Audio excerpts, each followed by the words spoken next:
तो दोस्तों आप सभी लोगों का फिर से बहुत बहुत स्वागत है। वादे के मुताबिक फिर से हाजिर हूँ स्पोकन इंग्लिश कोर्स के 18वें वीडियो में। आप सभी लोगों का फिर से बहुत बहुत बहुत ज़्यादा स्वागत है।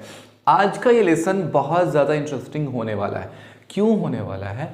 क्योंकि आज के लेसन में पीछे की कुछ चीज़ों की बात होगी और आज उसका आज के लेसन से क्या कनेक्शन है वो भी बताया जाएगा, जिससे एक फ़ायदा तो ये होगा आपका कि पीछे की चीज़ें रिपीटेड हो जाएंगी, इनफैक्ट रिवाइज हो जाएंगी, रिपीट नहीं होंगी, रिवाइज हो जाएंगी, जिससे आपका फ़ायदा हो जाएगा। हमने क्या क्या सीखा है उनमें से बहुत इंपॉर्टेंट चीज़ों को आज हमने लिया है जो आज के टॉपिक से कनेक्टेड है। तो पहले उन चीज़ों पे बात होगी जो पहले हमने सीख रखी है, फिर हम देखेंगे कि आज हम लोग क्या नया सीखने वाले हैं।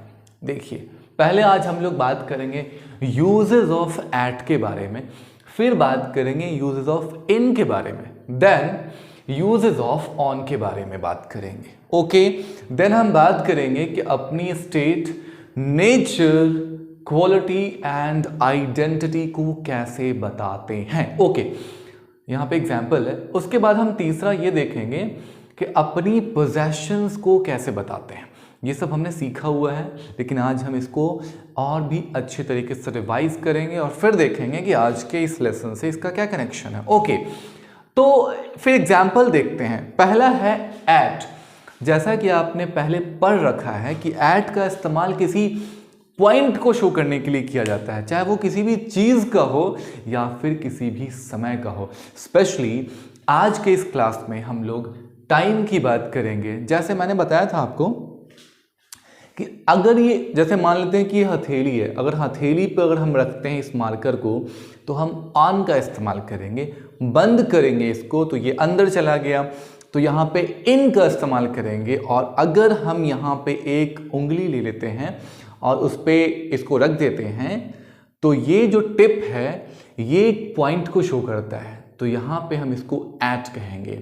और यहीं पे हम ये सिर्फ बताना चाह रहे हैं आपको कि एट पॉइंट को शो करता है, लेकिन फिलहाल इस वीडियो में हम लोग इसी की बात करेंगे कि खास के टाइम में कहाँ पे ये पॉइंट को शो करता है। जैसे अगर हम इन द मॉर्निंग की बात करते हैं तो मॉर्निंग सुबह से लेकर के सुबह 6 बजे से 12 बजे तक को कहते हैं, तो कोई एक पॉइंट नहीं है, ये एक ड्यूरेशन है। लेकिन अगर हम 11 बजे बोलते हैं या फिर 10 बजे बोलते हैं तो वो एक पर्टिकुलर टाइम को शो करता है। तो एट का काम ये है कि वो पर्टिकुलर पॉइंट को, टाइम को शो करता है।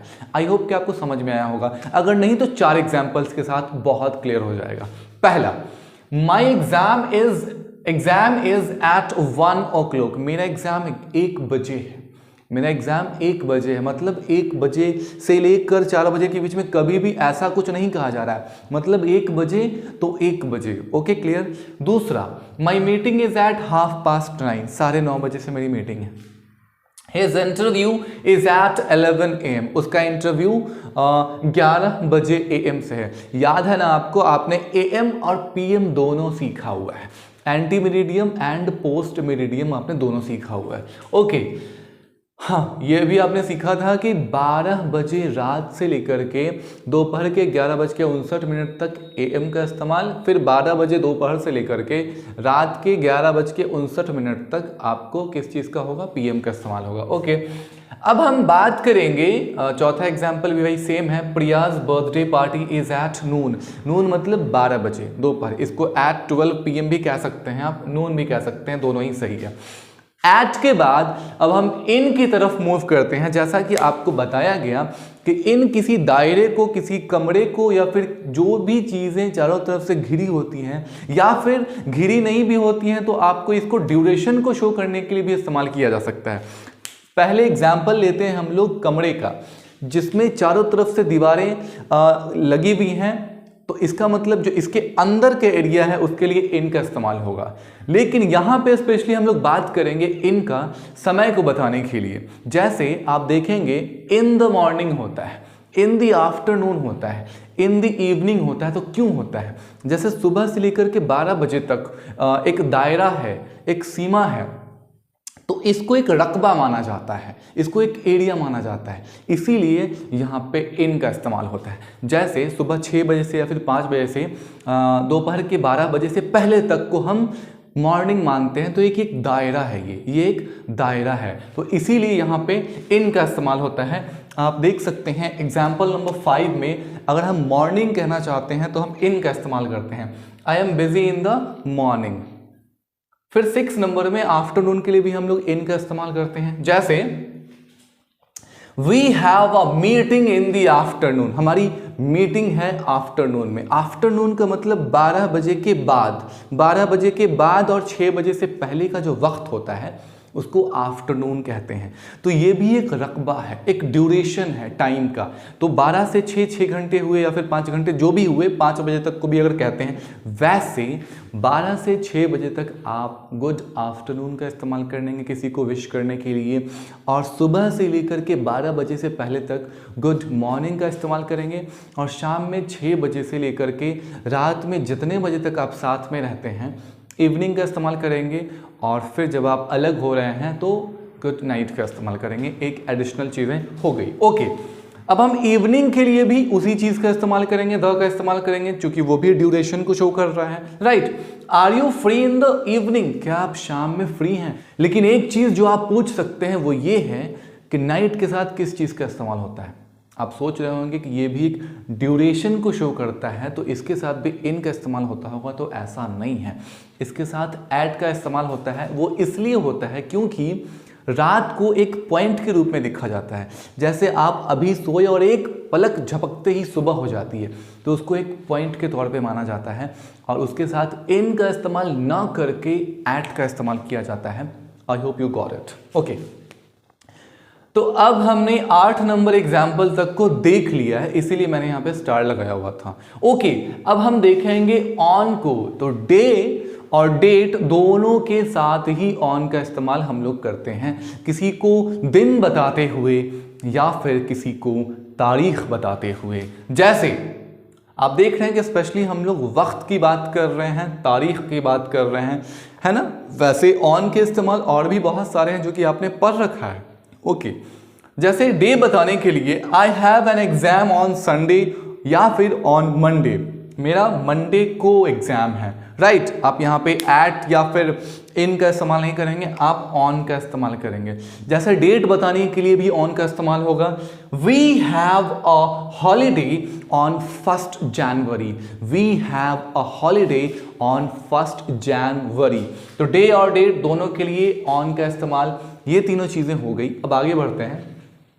अब हम देखेंगे कि अपनी state, nature, quality and identity को कैसे बताते हैं। ओके, तो आप यहां पे देख रहे हैं पहला सेंटेंस है जैसे आई एम जैद, इसका मतलब ये हुआ कि यहां पे आप अपनी आइडेंटिटी बता रहे हैं। Okay, second sentence I am intelligent, यहां पे आप अपनी क्वालिटी बता रहे हैं दैट यू आर इंटेलिजेंट। तीसरा सेंटेंस आप देख सकते हैं आई एम हैप्पी, यहां पे आप इस सेंटेंस में अपने स्टेट ऑफ माइंड को बता रहे हैं, अपनी स्टेट को बता रहे हैं। तो तीसरे सेंटेंस में हमने क्या बताया, हमने स्टेट को बताया।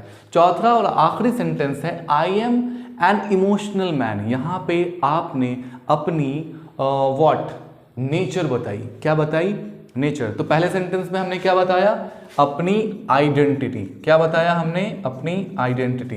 दूसरे सेंटेंस में हमने अपनी क्वालिटी बताया। क्या बताया, क्वालिटी बताया। फिर तीसरे सेंटेंस में हमने अपने स्टेट को बताया, स्टेट को बताया। फिर चौथे सेंटेंस में हमने बताया व्हाट के हमारा ये नेचर है, that I am an emotional man.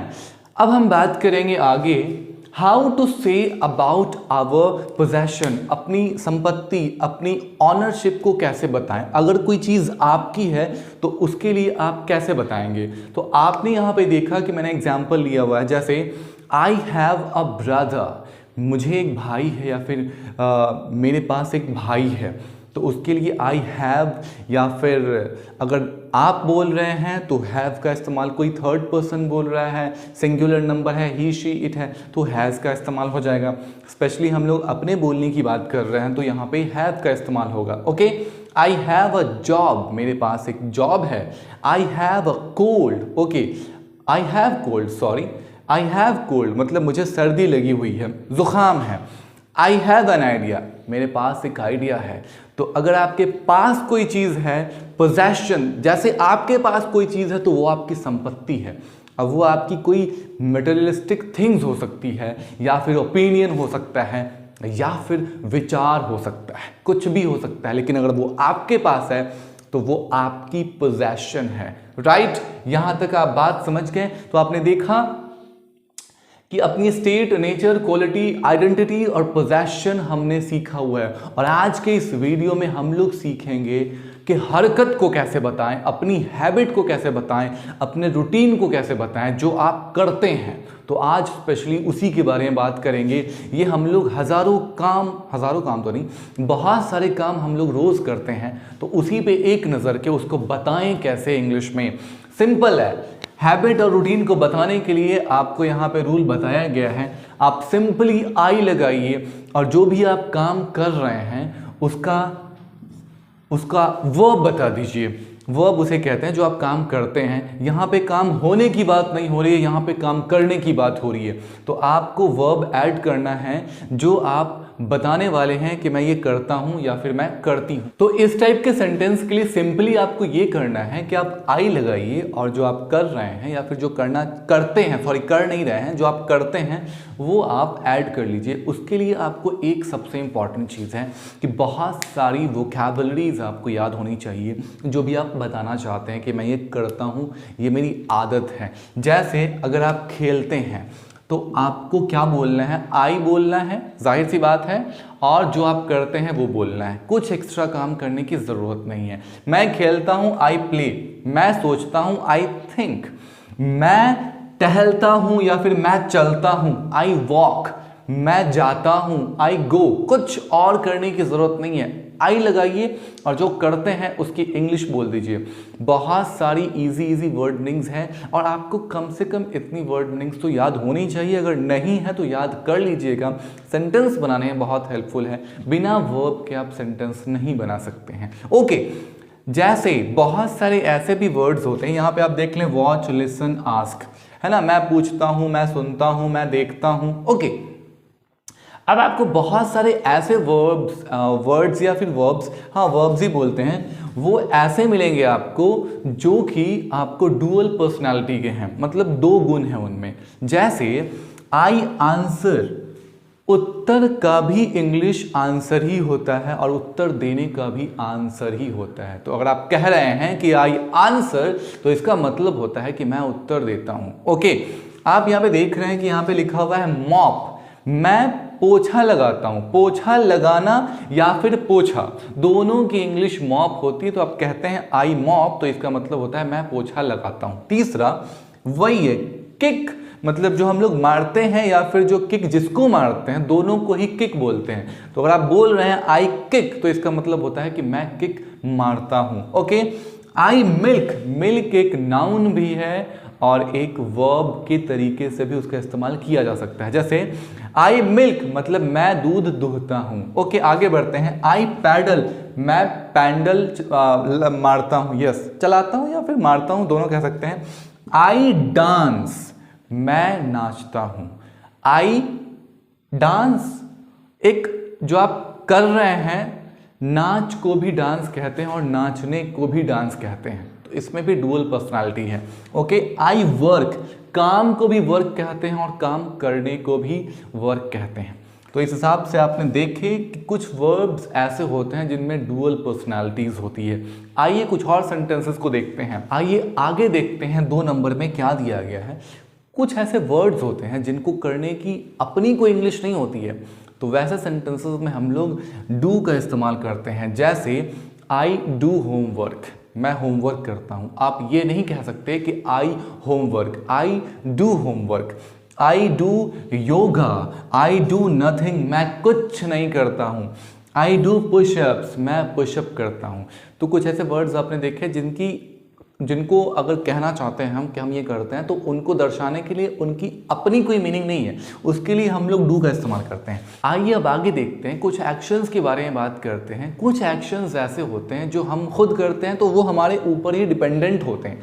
जैसे आई डांस, मैं नाचता हूँ, तो इसमें मैंने किसी चीज़ की हेल्प नहीं ली या फिर कुछ इसमें ऐड करने की ज़रूरत नहीं है मुझे अपनी मीनिंग को कंप्लीट करने के लिए। लेकिन बहुत सारे ऐसे भी वर्ब्स होते हैं जिनमें आपको मीनिंग कंप्लीट करने के लिए बताने की ज़रूरत होती है कि आप देख रहे हैं या फिर कुछ कर रहे हैं तो क्या कर रहे हैं। जैसे मान लेते हैं, एग्जाम्पल ले लेते हैं, आई वॉच, मैं देखता हूं, तो यहाँ पे मीनिंग कंप्लीट नहीं हो रही कि आप क्या देखते हैं, तो यहाँ पे आपको बताने की ज़रूरत है कि आप क्या देखते हैं। तो यहाँ पे मैंने टीवी ऐड कर दिया, आप जो भी देख रहे हैं वो कह सकते हैं, या फिर जो भी देखते हैं वो ऐड कर सकते हैं। I watch TV, I watch cricket, I watch movies, I watch serials, whatever it is, doesn't matter. Okay, तो आपने देखा कि कुछ ऐसे भी वर्ड्स हो सकते हैं, राइट। आई राइट, तो क्या लिखते हैं वो बताने की जरूरत है। आई राइट पोएम्स, आई राइट पोएम्स। आगे देखते हैं, I think so much, I think, जैसे यहां पे अब आपको बताने की जरूरत है कि आप क्या सोचते हैं, तो आप यहां पे कह सकते हैं I think so much, I think so much.